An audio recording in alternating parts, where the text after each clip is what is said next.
if you like what we do, you can support us. readandreaction.com/MAG. That's readandreaction.com/MAG. There's a digital, so PDF only version.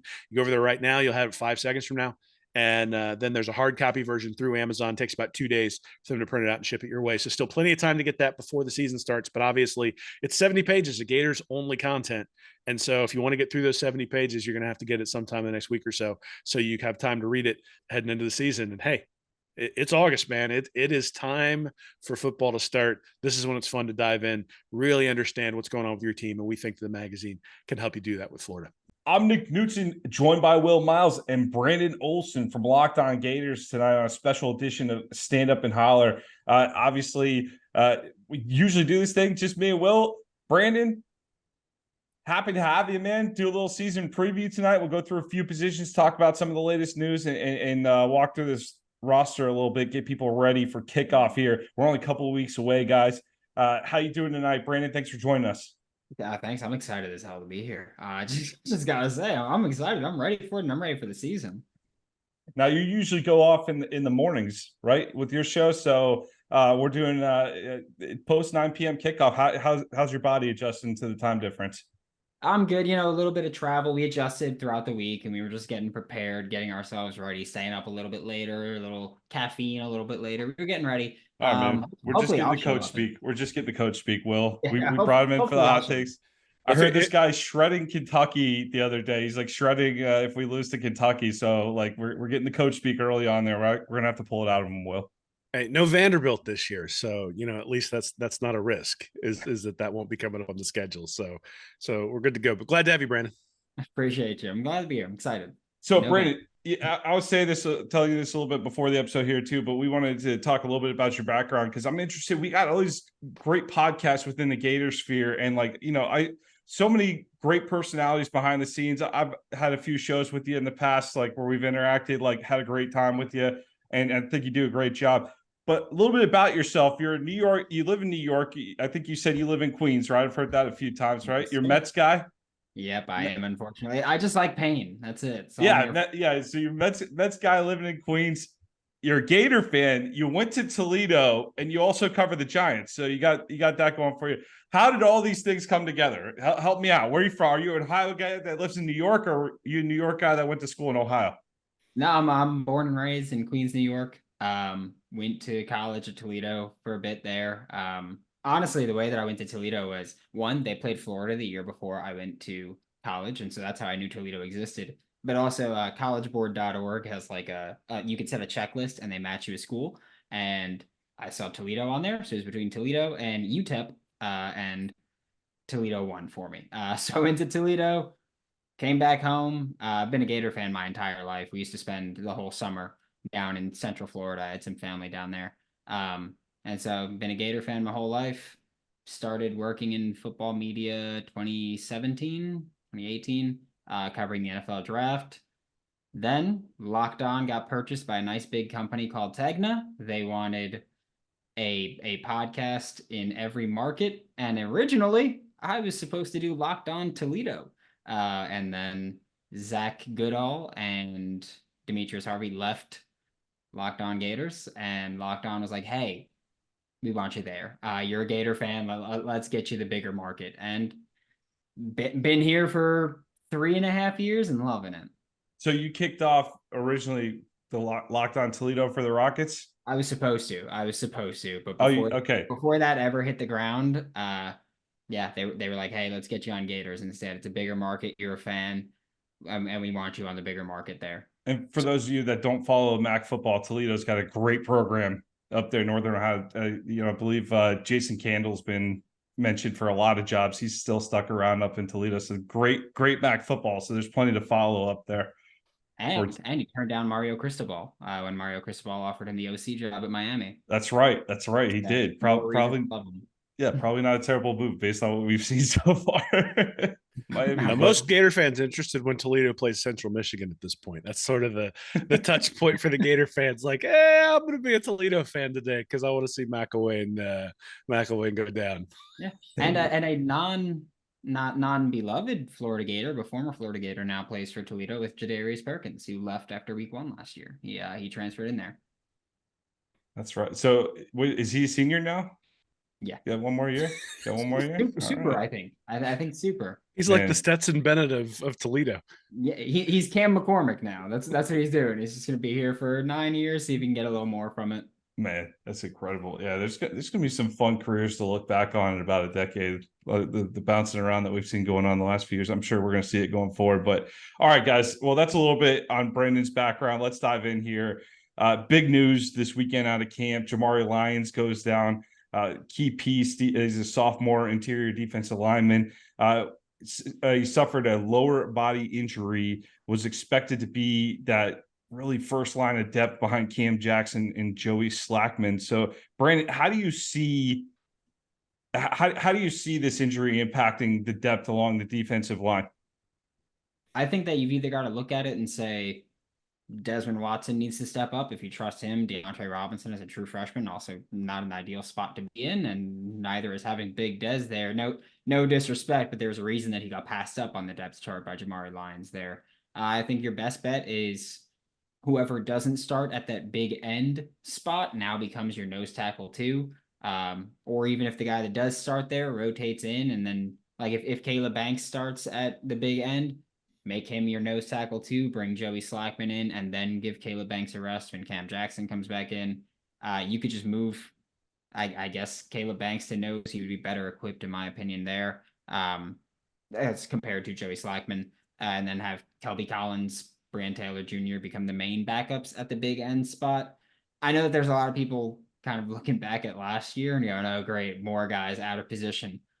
I think it's different along the defensive line, especially when you have guys who have played both spots. Like Caleb Banks didn't play nose often last year, but he rotated in there rarely, occasionally. So I think maybe he's your best bet to play at nose a bit and give Slackman more run at the 3 tech. But I do think that it's a notable loss, but not one where I think the season's cooked because of it. Well, tell people a little bit about Brian Taylor Jr. who's coming in. I believe help me out on where he's coming from here. 6'4", 274, though. Explosive. I just remember seeing his tape, very explosive. But I want to say, was he out in community college out in California? Yep. Somewhere? Yep, he was from the JUCO. I think he's a good fit for Gerald Chapman's defense. Gerald Chapman at Tulane. I've told the story before. I texted someone at Tulane and I was like, hey, I think we're going to take your defensive line coach before it got announced. And their response was, F off. We want to keep him here in Tulane. That obviously didn't happen for them, but his approach is pretty much, we're going to stop the run on our way to attacking the passer. And I think that Florida's done a good job of adding guys that fit that style. I think Caleb Banks is one. And obviously, they had these guys before they had Gerald Chapman, but I think they're good fits. And Brand Taylor Jr., one of those guys where he's just really explosive, allow him to shoot some gaps and be really aggressive up front in the trenches.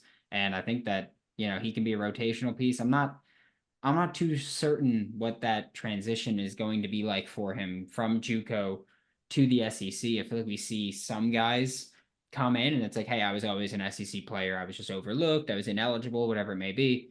And then there's some guys where it's, well, I'm still in my development process. I'm going to need some time to get up to speed.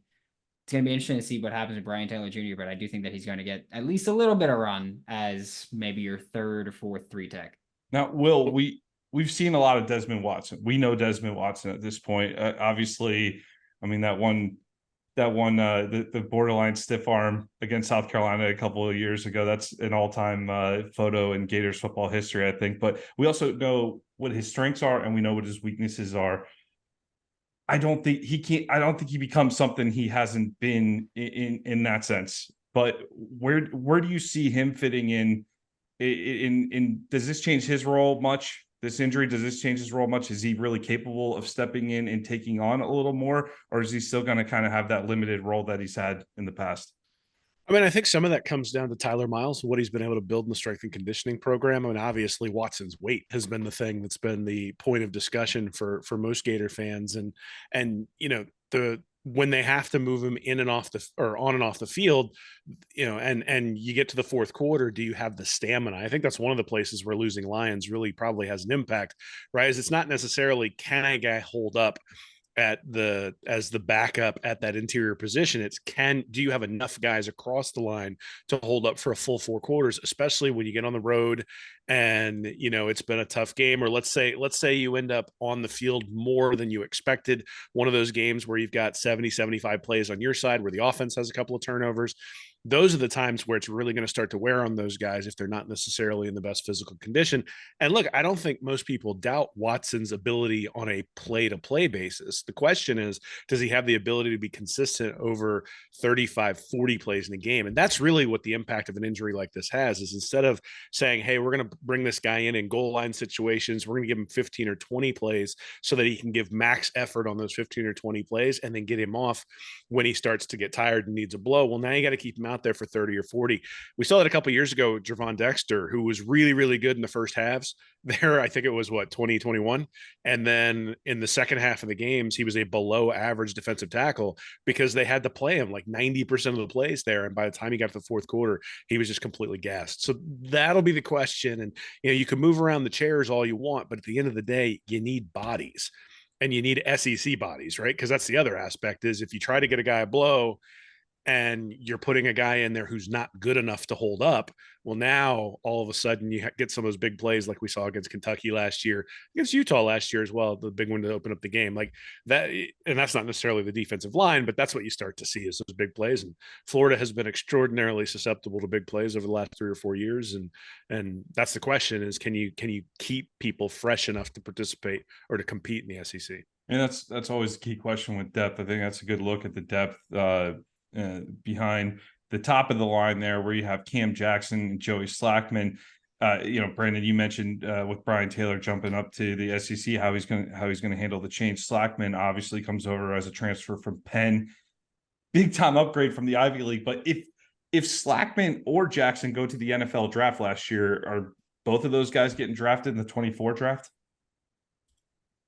Honestly, I don't. I feel like with Slackman, his film at Penn was really good, but it's Penn. It's not. And it's not to be disrespectful to the Ivy League. We see Ivy Leaguers come out, but NFL teams are going to say, it's Penn. Can you do it against elite talent? That's why a guy like Joey Slackman. I mean, it was Florida. Auburn was supposed to get a visit at one point. I believe he went to Michigan for a visit as well, if I'm not mistaken. It was one of those Big Ten schools that's a competitive program. And I don't know if he gets drafted at that point. I think his film was really good, but you have to be able to answer that question. And honestly, with what we've seen athletically from Joey Slackman, I don't think he's a super athlete at all. So I do think that would hold him back. He's someone that gets by with power, bit of technique gets through, relentless effort. Is that a draft pick? And I'll be honest with you, Cam Jackson, I thought was gone. I thought Cam was as good as gone last year, just because. And I've been very open with this with people that know Cam and represent Cam, of just, I thought he was gone because I don't think he has much pass rush upside, to be honest. I think he's a pure nose tackle. Like, I'm a Giants fan. I can liken it to someone like Snacks Harrison, who Damon Harrison did nothing as a pass rusher except for that 1 year where he had, I think, 9. But every other year was nothing as a pass rusher. And I look at that as a fine, like, there's a role for you in the NFL at that. Mm-hmm. So I thought Cam Jackson would be gone, get drafted on day 3 as a pure run stuffing nose tackle, and call it a day. But he came back, and apparently there was an emphasis this offseason on developing some kind of pass rush. We'll see if he can actually do it. I just need like 1 pressure a game. That's it. Just 1 or 2 pressures a game. Just give me something productive, because, I mean, last year, if you generated 2 pressures a game, you were second best on the Florida Gators. Princely had 45, Caleb Banks had 24. So there was a big drop off there. You need some kind of production. Hopefully Cam can give it. I think it would have been a late day 3 pick last year. And I do think that even this year, he'll be the same thing unless he develops more of a pass rush. Yeah, so plenty of room to come back and improve both their draft stocks, it sounds like. But definitely 2 guys who are on the radar of NFL scouts at the top of the lineup for the interior defensive line. So while the Lions injury is a bummer, because he was coming on at some points last year, he had some good moments last year, and certainly a year to develop this year is gone now. But definitely have some strong ability there at the top of the order there for the Gators. Let's move on here to the tight end room. Will, last year, Arliss Boardingham, Hayden Hansen, strong season. You had 38 receptions between the two of them for 439 yards, 6 touchdowns. If I gave that to both of you before the season, you probably would have taken it. You probably would have signed up for that in a heartbeat. We saw Boardingham get dinged up, I think, late in the Arkansas game there, a little bit slowed at the end, but that stretch between Vandy and Arkansas, we really saw something from Boardingham that you hadn't seen with any type of regularity since Kyle Pitts walked out the door in 2020. Well, I mean, I'm not sure you're going to compare anybody to Kyle Pitts, right? not a direct comparison, just the last tight end of significance that was a strong receiving tight end in Florida. Yeah, I mean, if you put him up as somebody to compare against, I think you're always going to be upset. I think, look, we expected to have Keon Zipper last year, didn't have that. So you looked at the tight end room, and there really was just a gap in terms of recruiting. I mean, you had to go back to Boardingham, Hansen, and then Livingston, who were on there, who were recruited back by Billy Napier, and there just really wasn't anybody in between. And so, they haven't filled that through the transfer portal. That has been one of the interesting parts of this overall roster build. Is there's been a lot of emphasis in the transfer portal, whether you look at the offensive line, whether you look at the wide receiver position, even if you look at the safety or corner position. There's been a lot of emphasis put on the transfer portal, but really none at tight end. I think that does say what they think about guys like Hansen, guys like Boardingham, and guys like Amir Jackson, true freshman coming in this 2024 class. There's some confidence there. Now, again, I think it always comes back to consistency, right? Is that Boardingham would have a couple of really good games, and then you'd have a couple of games where you didn't really see very much. And considering how often or how rarely Graham Mertz went downfield, you would sort of suspect there'd be a lot of targets to the tight ends, and you didn't always see that. So I'm interested to see if Mertz is going to step up. I mean, obviously, I think they're going to need significant play from a wide receiver not named Trey Wilson, but also I think part of the help is going to have to come from this tight end position in the pass game. And then, you start talking about all the blocking that needs to go on as well with some of the stuff we've heard about the offensive line in camp. These guys are going to be put on an island sometimes, and we'll have to see whether they can hold up. Well, Boardingham was definitely a breakout player, but Hayden Hansen was also a solid contributor throughout the year. And Brandon, if you enjoyed watching Hayden Hansen on the field, you'll enjoy hearing from him on every week on Locked On Gators. Brandon, I'll give you a chance to plug the show with Hayden Hansen, but what are you expecting from Hansen this season in terms of a step forward? And how did you feel about his role last season? I have one request based on his role from last season. Please just throw it to him in the end zone. Like he's taller this year too. I don't know if anybody's noticed that, but last year before the season, he was listed as 6'6" and 1/4 inch. This year, when they've updated the rosters at the beginning of fall camp, he's 6'7" 3/4 inch. So he's almost 6'8" at this point. Played basketball in high school. Please just throw it up to the 6'8" guy that can probably grab a rebound every now and then.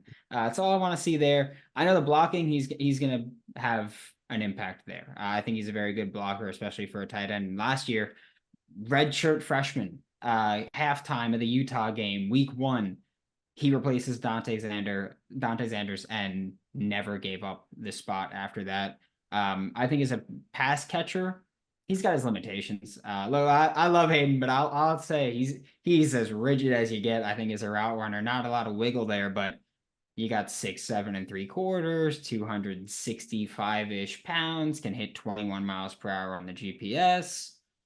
Just let him run straight a little bit. And we saw some big plays there. Most of his yardage came, I think, on 3 catches. It was LSU, Missouri, and Florida State, if I'm not mistaken. He had 3 long catches in each of those, and that was most of his production as a pass catcher. We saw a touchdown against Kentucky. I don't know what his ceiling is as a pass catcher. I don't think we'll ever see it at Florida, especially with how much he is a blocker. But I think he has a role. He plays it pretty well. I know that a lot of people are like, yeah, let me see 11 personnel. Let's get sexy with it. Let's get small. Let's get fast.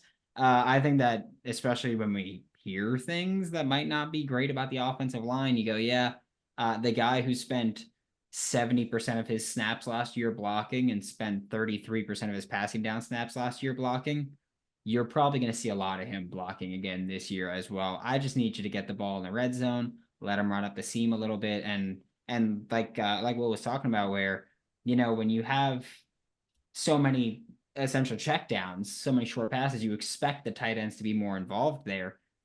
Hayden was blocking half the damn time. So Hayden was, you had a tight end off the field or essentially out of the play at that point. I would like to see tight ends get more involved. I'd like to see how Russ Callaway gets them more involved now that last year was his first year as tight ends coach for Florida.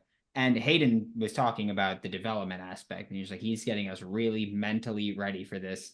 We're improving a lot during the spring, during the summer. We're getting ready for it. And I think that they showed promise. We can't even compare it against anything in 2022 because that 2022 tight end class didn't play. Hayden didn't touch the field. Arliss, I think, only touched the game against Oregon State. Tony Livingston didn't get on campus until January 2023. Andrew Savai and I joined the team and never touched the field for the Florida Gators. And so we don't have much to compare it to. But when you consider redshirt freshmen that never touched the field really in their first season, I can't complain too much about what Arliss and Hayden did just as a unit. I expect to see a lot of them play together. And, you know, reportedly, Arliss has improved significantly as a blocker.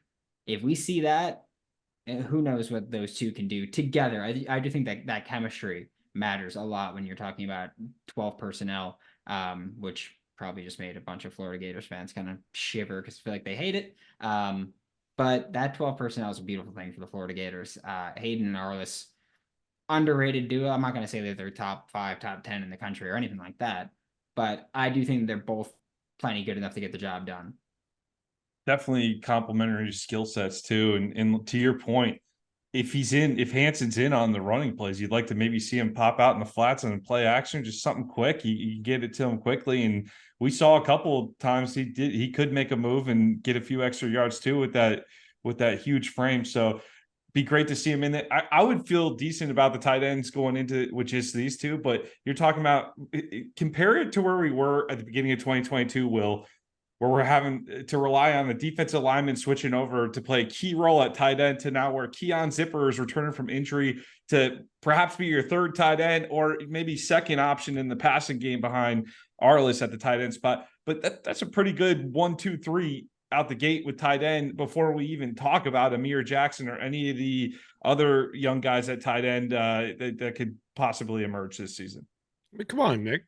Dante Sanders looked great during the spring game a couple of years ago. I mean, look, I think what I said earlier is what I'm going to believe here, which is that they would have gone out and gotten guys in the transfer portal at this position specifically if they didn't believe in who they have. And to Brandon's point, 12 personnel, assuming that Boardingham has improved on his blocking, gives you some real matchup advantages, particularly with the way they use Trey Wilson, where they motion him into the backfield and then they have Montrell Johnson, hopefully, depending upon what's happened with the injury there. But then they have the starting running back as the lead blocker. So now you potentially have a situation where the defense is big.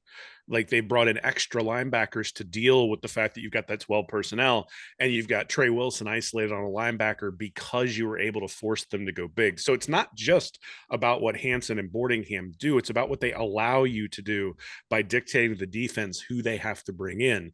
And so to me, that's the thing that I'm looking for is how, like every time you see Trey Wilson lined up in the backfield and he's isolated on a linebacker and Florida has 2 tight ends in place, like part of the reason he's isolated on a linebacker is because of those 2 tight ends.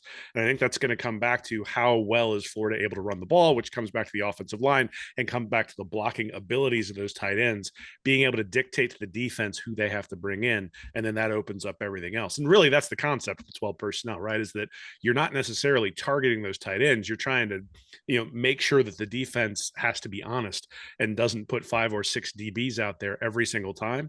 And last year you could do that. Like against Florida, you did not have to bring in a whole lot of girth to be able to stop Florida's running game, regardless of who they had on the field. They just weren't really opening up a whole lot of holes. And so, Hanson and Boardingham are going to be a part of that this year, and they're going to be a big part of it if Florida's going to be successful. Well, an under the radar move, in my opinion, here, you bring in a grad transfer from Air Force and Caleb Rillos, 6'5" and 250.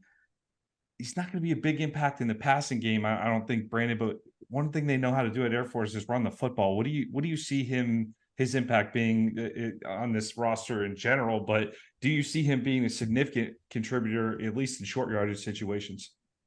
I think one of his biggest impacts is going to be developmentally. I do think that, not to be a jerk about things, but if you were gonna go to the NFL, you could have gone to the NFL in that area. I think that, like we talked about Joey Slackman before, and it's like, oh well, you were at Penn. Air Force is different. Air Force is FBS. They're playing other good teams. Caleb Willis, I think he's gonna help developmentally, but again, I don't know where he slots in long term at all. I think that you've got Tony Livingston has promise. I mean, Tony Livingston in high school was playing offensive line, trimmed down because he was playing basketball. And then I was told, someone told me, Tony Livingston, whenever he gets, this was when he first got on campus, but they're like, when he gets the playbook down, he's going to be a killer. Just great athleticism, and another basketball player at tight end, which we see that crossover a lot. So I think it's more about developmentally and maybe long term becoming a rotational piece for Rillos there. Do we see any role for Amir Jackson this year, or do you think it's going to be more like a red shirt type year? I refuse to believe the tight ends can be significant contributors as true freshmen when they were glorified receivers in high school. I just can't do it. I understand, we hear, oh yeah, he looks like he's got a really rocked up frame. He looks really lethal as a pass catcher. He looks this, he looks that. I don't buy it with tight ends until I see you on the field performing like that. For me, a true freshman tight end you watch his high school film at Portal.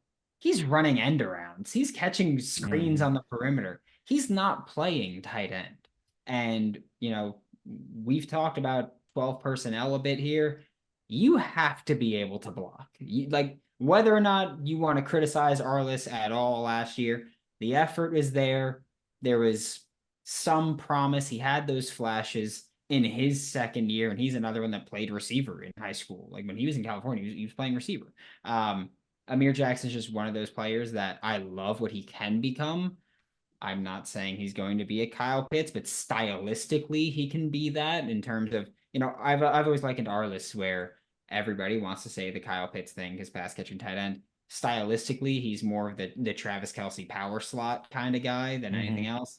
I think that Amir Jackson can develop to be used like a Kyle Pitts style of putting him out wide, letting him do these things. I just don't think that as a true freshman in this offense where they want to run the football, they want to go heavy, and they want to make you pay, I just can't buy seeing a big impact from him in year one. And it's not a knock on him. It's not an indictment on him. It's the position itself. I just don't see it. Oh, there's also, like we said, much better depth than there was a couple of years ago at this position too. So it's kind of a night and day difference at the tight end position. Let's go in here to the transfer portal. We discussed a little bit about Rillos. I'm not going to do a deep dive here into another Colorado-based transfer in Clay Millen out of Colorado State.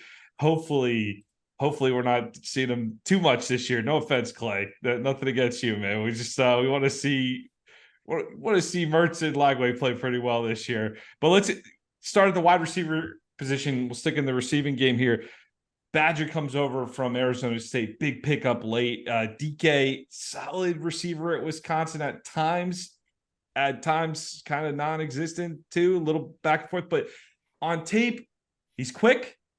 Mert seemed to have a connection with them, seemed to do a lot of things. I'll start with you, Will. Like between Badger and DK, which of these transfers do you see having a bigger impact early on, and which do you think could maybe develop down the road? I think Badger's the one. On? I think Badger's the one you look at and say that's the guy who's got the profile to contribute right away, because he caught 65 balls the last 2 years at Arizona State. So you look at that and say, if he can replicate that, and I'm not saying he's going to replace Ricky Pearsall, but he's at least a threat in the same way that Pearsall was a threat on the outside. And that really frees up the stuff. I already talked a little bit about Trey Wilson coming on the inside. That frees up Wilson to stay in the slot, which the wiggle that Wilson has, to use the word that you use, Brandon, I think the wiggle that Wilson has is special. And that's what you want to get him the ball in end arounds. You want to get him the ball in space.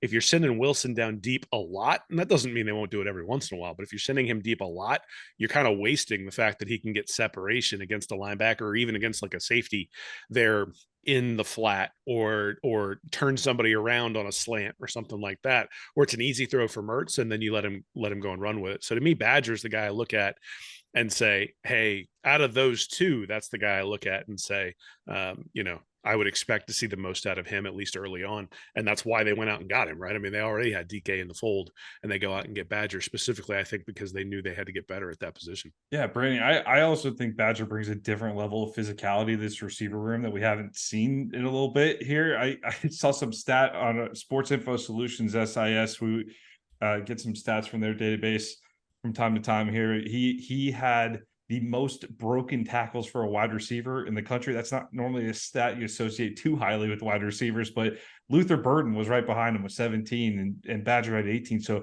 it's a physical guy, tough guy to bring down in space. Yeah, he had I think it was 26 missed tackles forced. I think that was like one less than Ricky and Trey Wilson combined last year. Wow. So yeah, pretty damn good there. I think honestly, I think that you see both of them start. If I'm just being completely honest with you, I think Elijah Badger is going to be starting at the X over Khalil Jackson. Not a knock on K-Jack at all. I think Elijah Badger is really good. Like I'm not super optimistic with what we've seen from K-Jack so far, but I think Elijah Badger is just that good. And then you can have Trey Wilson out wide with Chimere DK in the slot. Then you can bring in Khalil Jackson, have Elijah Badger out wide, those two with Trey Wilson in the slot. So I think that you see those four play a lot because I think that they open up that versatility. And like you mentioned before, I don't even care about my opinion of Chimere DK because I know Graham Mertz trusts him and has faith in him. And we've seen that just create magic before with some quarterbacks. They have their guy where when they're in doubt, they're going to look for him. That could be Trey Wilson. That could be Chimere DK. They've got the chemistry. It could be anybody, but having more of those guys, it's always welcome. And I think that what you did with receiver in the portal just gave you a little bit more versatility. And I think that they want to get more versatile. Like Will mentioned, you're not going to send Trey Wilson deep all the time, but we saw him get open deep a couple times last year. The very, very, very few times that we saw them even attempt it. But like you look at the Arkansas game, they come out in bunch, they let him run a wheel up, and he scores a touchdown on it, which wasn't a deep pass, but that's because he caught it in the end zone and there wasn't any more room to run. So I think that you've seen some flashes there, and I think that adding those receivers allows you to put Trey out wide, put him in the slot, put him in the backfield. It allows you to take the best playmaker that you've got and put him wherever you feel you can maximize his production in that situation. And I think that that's huge. And Elijah Badger's a damn good football player. Yeah, Brandon, I'm trying to think. How many times has the word magic been used with the Wisconsin passing game? How many times is that? I think that was the first time. I think that was the first time ever. I was trying to run through it. But yeah, to your point though, if you go look at this season before Mertz left, DK and Mertz, they did have a real good connection, and DK's stats fell off big time when Mertz left town. So it's definitely, like you said, I like the way you phrased it there, a guy that Mertz seems to trust.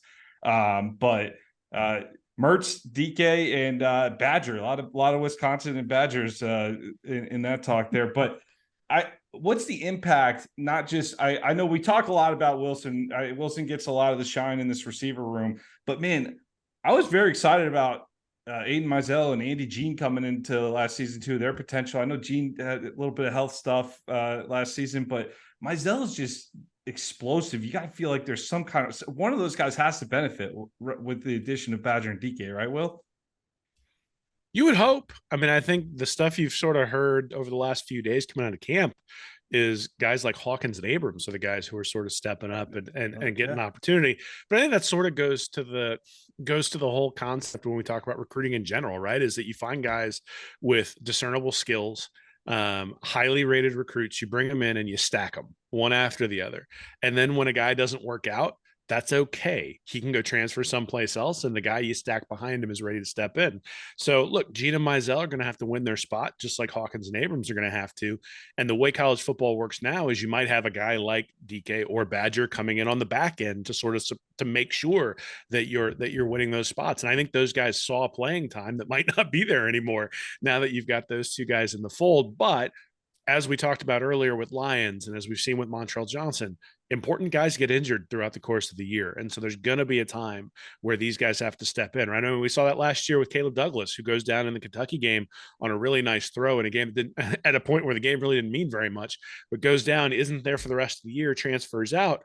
But, Florida was relying on Douglas at one of those three spots. And all of a sudden now you've got somebody in the game who just isn't at the level that Douglas was at. And all of a sudden Graham Mertz doesn't have that level of trust. So, I think the DK part and the magic of the Wisconsin offense, if I can say that without throwing up, does kind of, the comfort matters. But then having these guys in there, particularly Mizell and Gene, who are now coming into their second year, having built that sort of chemistry with Mertz, if they have to step in there, does make a difference. Now, really though, I think the only thing worse than getting a guy from the magic of Wisconsin offense would be Iowa, right? I mean, that's probably the only. So when can we bring in a transfer from Iowa? That's Brian Ferentz was a free agent this offseason, right, guys? Brian Ferentz was out there.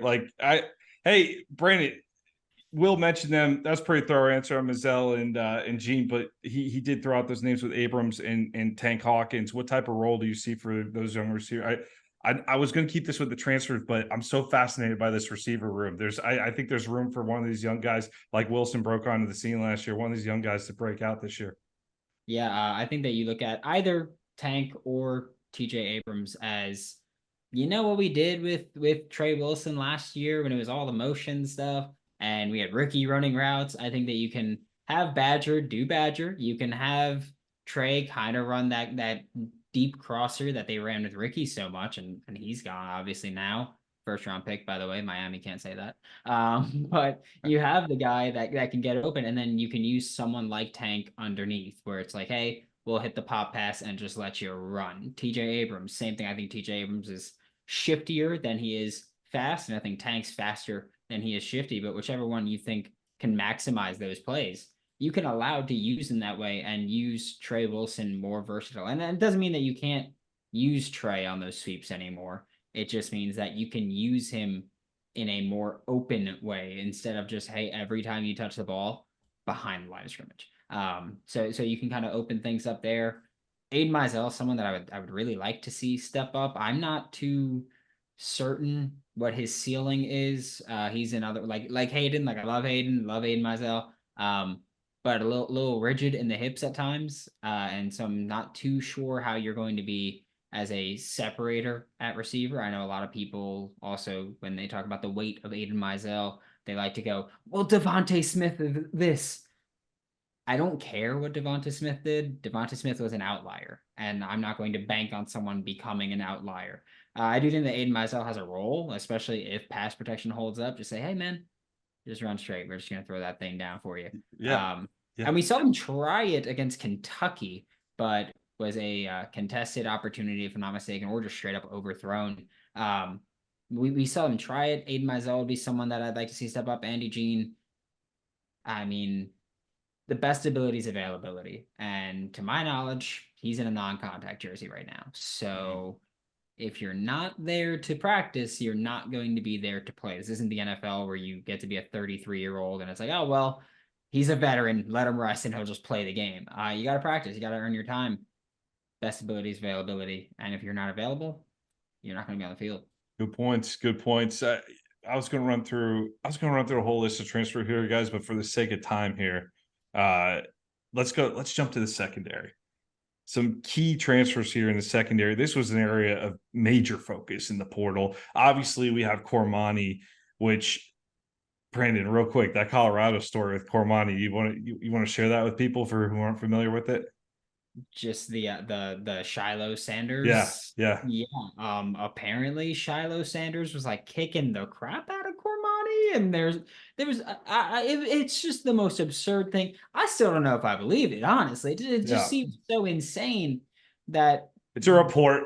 It's just a report. The report is that Shiloh Sanders was like repeatedly slapping Cormani in the back of the head after one of the games, and Cormani was yelling, "I'm gonna kill you." I don't know what I will say this. Everything, I don't know Cormani personally. I'm not going to say that I do, but everything I've seen from Cormani does not make me think he's someone that's yelling, "I'm going to kill you." So even if there was hazing or something, I don't know how much I can buy into it. Because everything that we've seen about Cormani is either, he's lazy at times or he's not focused at times. But that seems wild to me. So I don't even know, but that's the beauty of media in 2024, right? You can say things and things just run with it. Either way, we know that the culture there wasn't good. I don't care about even if the report's completely fabricated, we know the culture in Colorado is not good. Look at how many people ducked out. Look at their head coach beefing with former players on social media, and their starting quarterback going, "Oh, I don't know who that is. Must have been a bottom of the roster guy," about someone who left.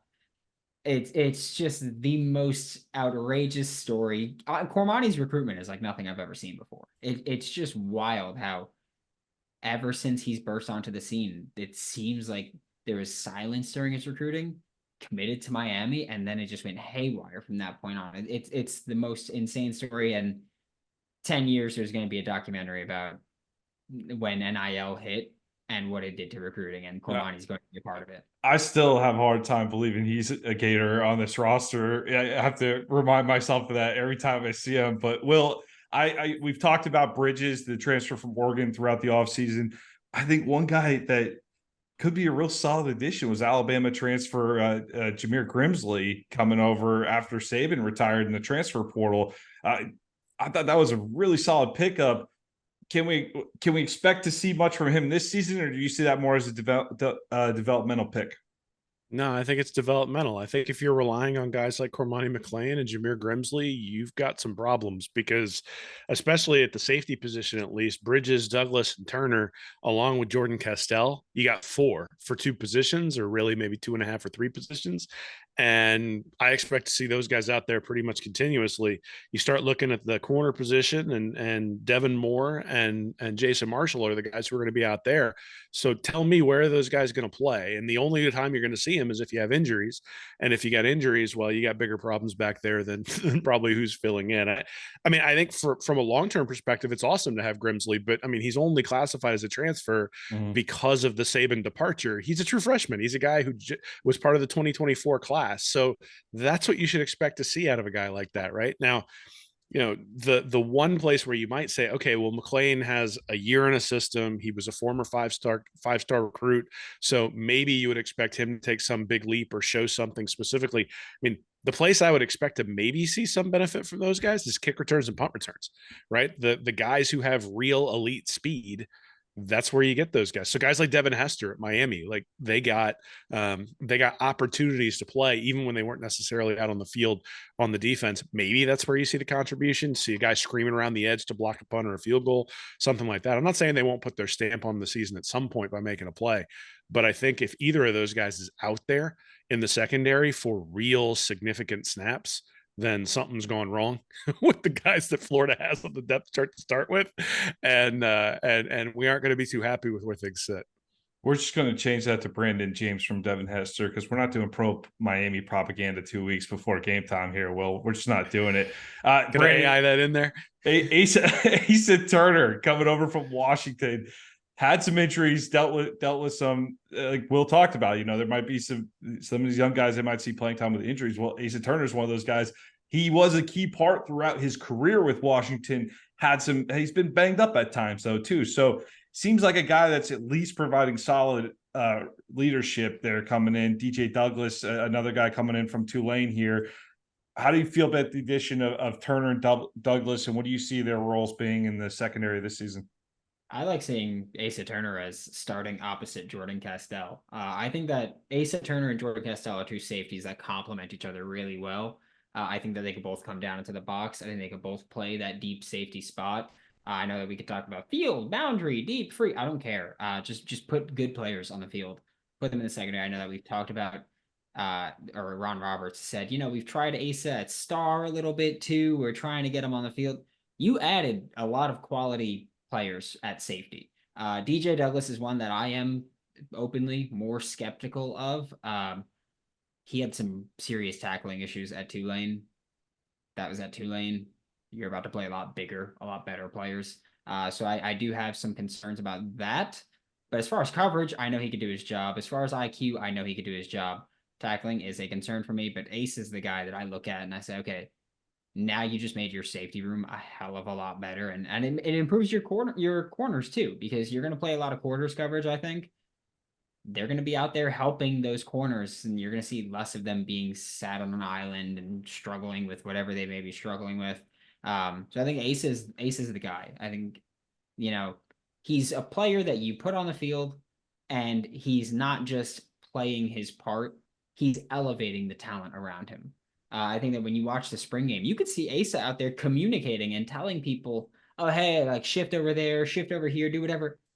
He was on campus for what, a month at the time? Like he wasn't there long, and he was already ahead of the curve with what to do. His chemistry and an experience with Will Harris is also going to benefit him. I think that when you look at Jordan Castell and Bryce Thornton played a lot as true freshmen last year. Bryce Thornton more so in the second half of the year than the first half. But I think you look at that safety room and you go, hey, we just added Asa Turner, who's really freaking good, and he can help you develop.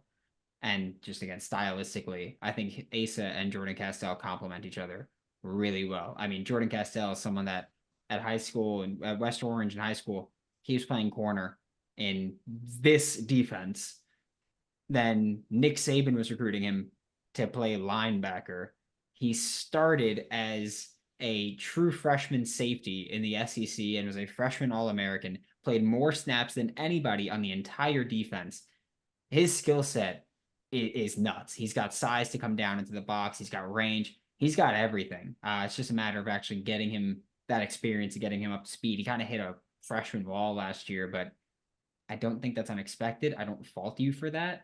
Now, him and Asa could be an absolutely lethal safety combination. Yeah, I mean, look at all these positions we've covered tonight, and look at the difference between the depth and Billy walked into the building and the depth at a lot of these positions now. I think this offseason, frustrating with the way that recruiting class ended, picked up a lot of pieces in the portal throughout the offseason, including a couple kind of later in the cycle where they could be contributors at some point, at least. And some of those guys like a Grimsley, like a Cormani, maybe it's not in 24, maybe it's down the road, but it's at least in the building now and they're developing. So that should be intriguing to watch here in 2024. Brandon, I want to get your take on this here. Will has been, I don't know how far Will is, what percentage he's into this, putting Will on the spot here, but he's got an interesting insight on some interesting insights on Cam Ward from Miami. We're 2 weeks away from the game here. I guess we're technically 3, right? We 2 or 3, about 3. So ballpark, yeah. So I got an 8-month-old. My brain's half working. It's like 10 p.m. right now. My brain's half working right now. Sorry. Will, let's share with Brandon some of your thoughts on Cam Ward here before the Miami game. I mean, I guess the thing is I feel like it's the old thing from The Office where it's the same picture, right? That meme, when you look at who they had playing quarterback last year, and there were obviously some ups and downs last year, specifically with Tyler Van Dyke, but I don't see a huge difference. Like I don't see something where I go, oh, quarterback is some giant difference maker for Miami. And it's a team that's 7-6 last year. Florida, obviously 5-7, but pretty close. Now, granted, the non-kneeling game there, they should have been 8-5. But I guess, you know, there are a lot of people. I mean, you even see people in major media outlets picking Miami to go to the playoff. I get that they're in the ACC. I get that the schedule kind of sets up for that sort of thing. But I mean, has Cristobal really done that much better a job than Napier has? I just sort of look at it and go, it's the same thing. Now, I think if I was if I covered Miami, I'd have a lot of the same criticisms of Cristobal. Like I wouldn't be sitting there going, oh, everything's roses because we're in the ACC.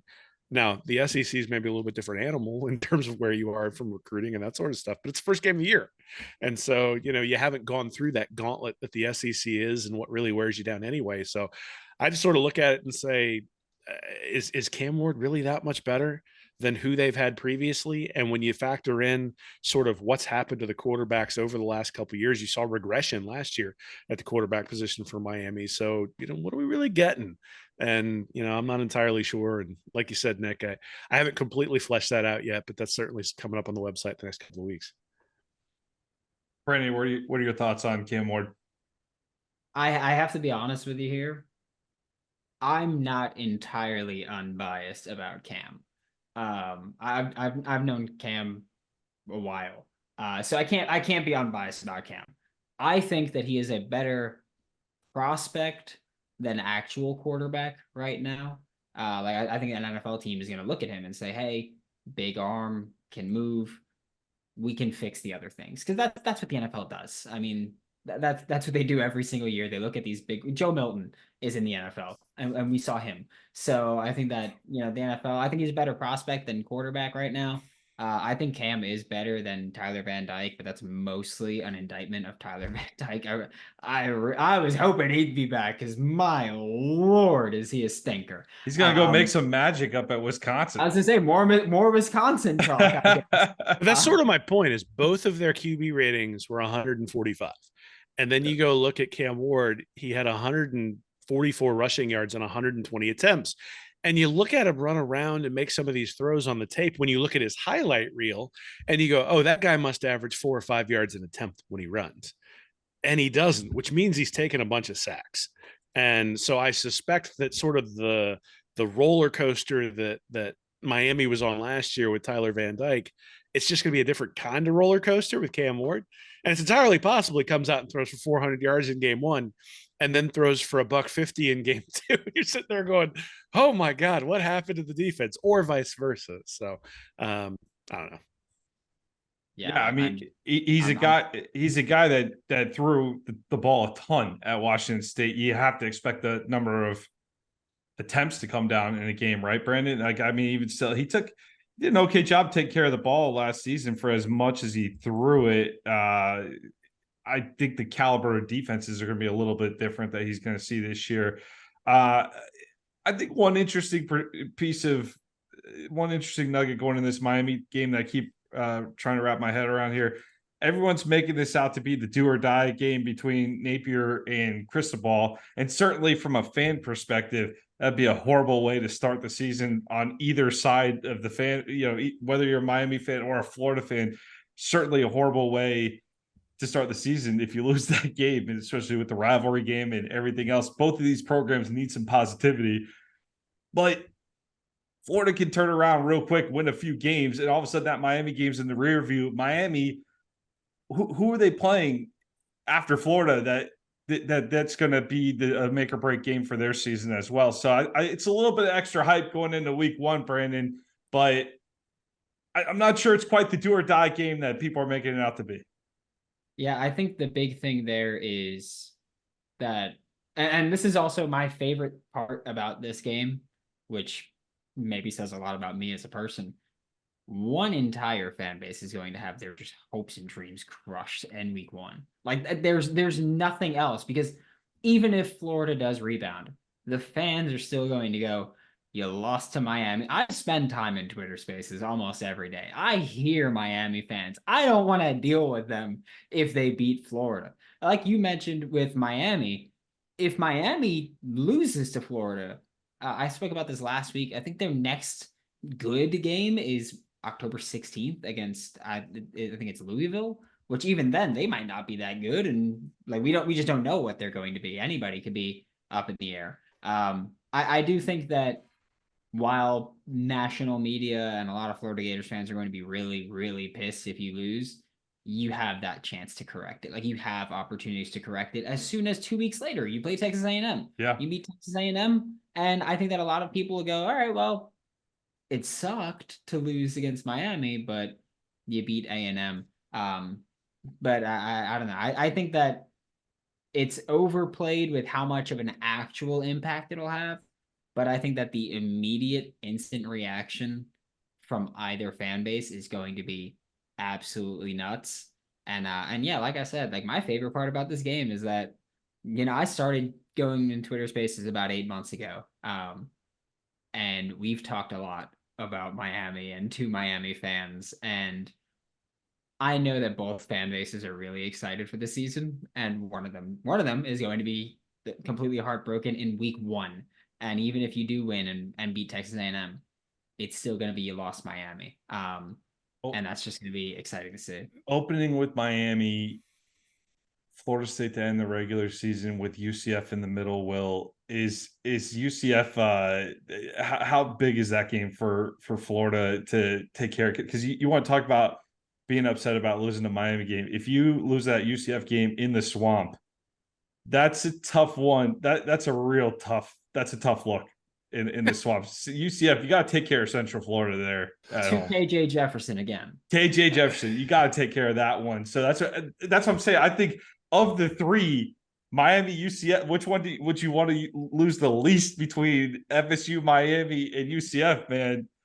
I mean, not that you want to lose any of them, but that UCF game at home, you gotta. That's like Miami feels like that's like a must win. UCF feels like a can't lose. You can't lose to UCF at home. How about we try winning these games, Mr. Napier? Like, how about we actually go out there and beat the teams in this state like Florida has always done for the past 30 years and just knock off this who would I rather lose to crap? Yeah. Like, the fact that we have to ask that question suggests that what I really want out of this season is certainty. And whether the team goes 3-9 and we have certainty that it's time for a change, or whether the team goes 10-2 and we have certainty that everything's headed in the right direction, I think that's the thing that I probably want. I want to go back to the Miami question you asked earlier, because I think this is the critical part, is if Florida loses to Miami, they've probably lost to the 6th or 7th best team on their schedule. Where and the final 4 in their schedule is what? Is Texas, Ole Miss, Florida State, and final 5. Well, the final 5, Georgia starts that, right? So you got Georgia, Texas, at Texas, LSU, Ole Miss, and Florida LSU, State, Ole Miss right? at home and at FSU. Yeah. So the final 4, the reason I said final 4 is because the final 4 for Miami is Duke, Georgia at Georgia Tech, Wake Forest, and at Syracuse. Yeah. So from a recovery perspective, the Hurricanes can lose to Florida. Plenty of room to recover. And maybe Virginia Tech is going to be a better team than Florida at the end of the year. Maybe Louisville, and then Florida State. Probably, I think most people at this point pick Florida State to be better. But there's only one team on their schedule that you go is definitively better than the Gators, if in fact they lose to Florida. So they could still go 10-2 with just losing to the teams that are better than Florida on their schedule. If Florida loses to everybody who's better than Miami by the time the season ends, we're looking for a new coach. So I just sort of sit there and I go, in terms of the how critical it is, can you recover? Sure you can. Go beat Georgia. No one's going to remember that you lost to Miami to start the year, assuming that win to Georgia puts you in some, on a path to 8 or 9 wins. But the likelihood that you lose to a Miami team and then come out and beat the Bulldogs is like 0. So that's really what's on the line there. Is it's not necessarily, like, I agree with you, Brandon, like listening to the Miami fans will be insufferable, listening to the UCF fans will be insufferable. But I mean, if you lose to Miami and UCF this year with the way the schedule looks, you're going 2-10, man. like you're going to beat Samford and who else? Like Mississippi State? Like who, if you're losing to those teams, like you're just not beating anybody. And Will, I need you to say you still beat Kentucky. I need you to say that you still beat Kentucky, please. I mean, if you're losing to UCF, I'm not sure you're beating Kentucky. I think, that's and look, I mean, for all the talk of the winning streak and all the stuff where Florida dominated Kentucky for years, the place they dominated them was up front. And Florida has been dominated up front by the Wildcats over the last few years, and that's why they're losing these games. And that's going to have to change. And there's been a lot of talk about culture. There's been a lot of talk about, how everybody gets along and how the janitors don't have to clean up after themselves or after the players and all that sort of stuff. Culture is great. And everybody, like, you need that culture and that cohesiveness in order to perpetuate a big run. I'm not debating that. But you also need some really damn good football players to do it too. And that's going to be the question is, does Florida have those football players to go out there and I mean, we're not even talking about Georgia at this point. That's so depressing that we're sitting here going, oh, we got to beat a 7-6 Miami team. Can we handle Gus Malzahn and the UCF Knights with KJ Jefferson at quarterback? Well, it's not as though Arkansas won a whole lot of games last year. I apologize to everyone for putting us down that path of loser talk, man. I apologize. Thank you for calling me out on that, Will. I needed that snap back to reality here.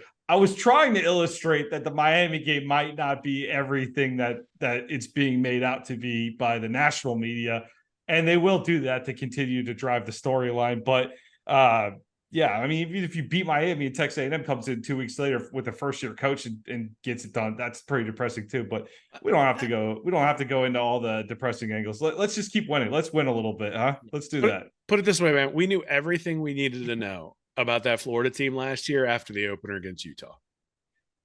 Knew everything we needed to know. We kept hoping that what we knew after that game was going to change, but it never changed. It was a level of inconsistency. A defense couldn't stop anybody, and and incompetence on special teams. So hopefully that stuff all changes, and hopefully we see a not just a W against Miami, but that we know everything we need to know about that team. That when we look back at the end of the year, that to me is what you'll probably take out of it. Is we'll make conclusions based on what we saw out of that first year when we go back and actually look back at it. Well, hey, much longer episode than normal, but just so many great responses here from Brandon joining us tonight. It was a pleasure talking with you, Brandon. One more time, where can people find your work? And really, you're out there all the time. You're out there daily. So tell people where they can find you. Yeah, every day on YouTube or wherever you listen to podcasts, Locked On Gators. And every day I'm boots on the ground here in New York for Giants training camp, which is, you don't want to hear about that, but it's with New York Giants on SI.